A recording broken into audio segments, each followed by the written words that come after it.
I'm Pepper Baker with your ABC 24 News update. First up, an investigation is underway after a deadly shooting involving National Guard members over the holiday weekend. TBI saying members shot and killed a man just hours after July 4th celebrations ended.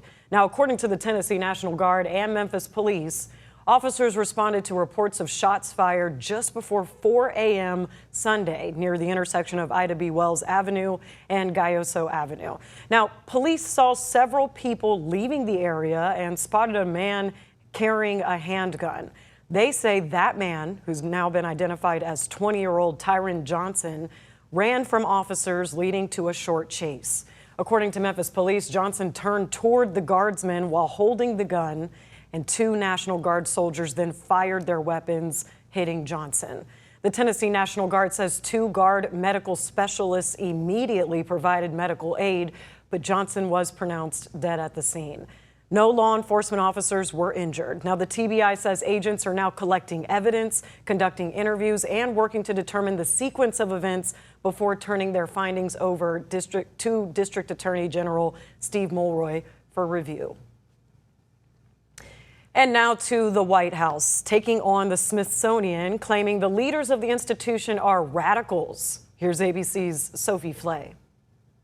In a scathing new report, the Trump administration accuses the leaders of the Smithsonian of being radical activists. The report, released by the White House Domestic Policy Council, claims the Smithsonian cannot be trusted to tell America's story honestly, adding the leadership has moved the museum's mission away from straightforward historical education and scholarship toward an extreme political activism that seeks to transform our country. The report singles out the National Museum of American History, saying it would benefit most Americans if the Smithsonian's flagship history museum had a label at every entrance that reads, "Warning, the exhibits in this museum were prepared by people who don't want you to love your country." The notion of being a more perfect union, not the perfect union, is really what motivates me. In an unrelated interview, the Secretary of the Smithsonian defended the institution's portrayal of America's history. America's greatest strength, it's not running away from its history, but it's understanding how that history shaped us and continues to shape us. But President Trump has targeted museums and historic sites he says paints too negative a picture of America's past. We want the museums to talk about the history of our country in a fair manner, not in a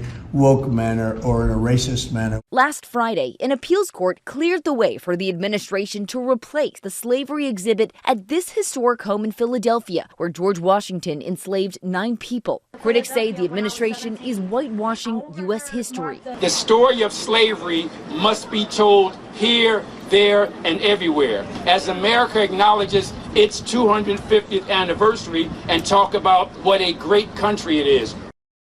The city of Philadelphia is fighting that ruling in court. As for the Smithsonian, it says it has served the public with nonpartisan, independent scholarship for generations and remains committed to doing so.